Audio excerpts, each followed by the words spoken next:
क्रमांक 26 में नामांकन पश्चात चुनाव के पूर्व विजय जुलूस के रूप में छोटे भाई पीयूष मिश्रा के लिए आपके वार्ड में भ्रमण आप लोगों के माध्यम से आप लोगों के साथ किया गया।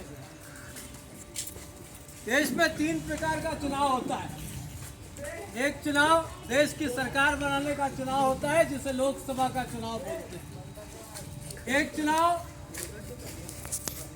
प्रदेश में सरकार बनाने का चुनाव होता है जिसे विधानसभा बोलते हैं। एक चुनाव दिनांक 28 दिसंबर को होने जा रहा है जिसमें आप लोग मतदान करेंगे। उस चुनाव का नाम है स्थानीय सरकार का चुनाव। स्थानीय सरकार का मतलब आपके बीच में जो है वो स्थानीय, उसका आप चुनाव करेंगे। और नगर निगम का चुनाव देश के तीनों चुनाव में सबसे महत्वपूर्ण चुनाव है। नगर निगम का चुनाव इसलिए महत्वपूर्ण नहीं है कि पीयूष मिश्रा लड़ रहा है। नगर निगम का महापौर चुनाव इसलिए भी महत्वपूर्ण नहीं है कि वशिष्ठ नारायण मिश्रा लड़ रहा है।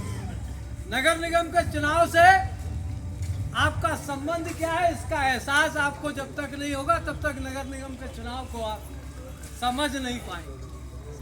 नगर निगम के चुनाव से आपके परिवार का संबंध जन्म के प्रमाण पत्र से चालू होता है और मृत्यु के प्रमाण पत्र पे खत्म होता है। अगर आपका वार्ड का प्रतिनिधि आपके द्वारा चुना हुआ जायज नहीं होगा, उपयुक्त नहीं होगा, काबिल नहीं होगा, तो जन्म प्रमाण पत्र 5,000 रुपये मिलेगा और मृत्यु प्रमाण पत्र 10,000 में मिलेगा।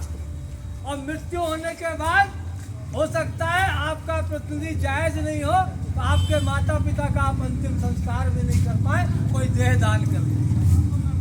आपको बड़े संचेतना से चुनाव लड़ना है, आपको बड़े संचेतना से चुनाव जीतना है। कैसे चुनाव जीतेंगे? आपके खिलाफ भारतीय जनता पार्टी का भी प्रत्याशी होगा, आपके खिलाफ कांग्रेस का भी प्रत्याशी होगा। लेकिन पिछली बार पूरे नगर निगम के 67 वार्ड में आज 70 वार्ड है। हाउसिंग बोर्ड के नागरिकों को इस बात को लेकर भिलाई के लोग धन्यवाद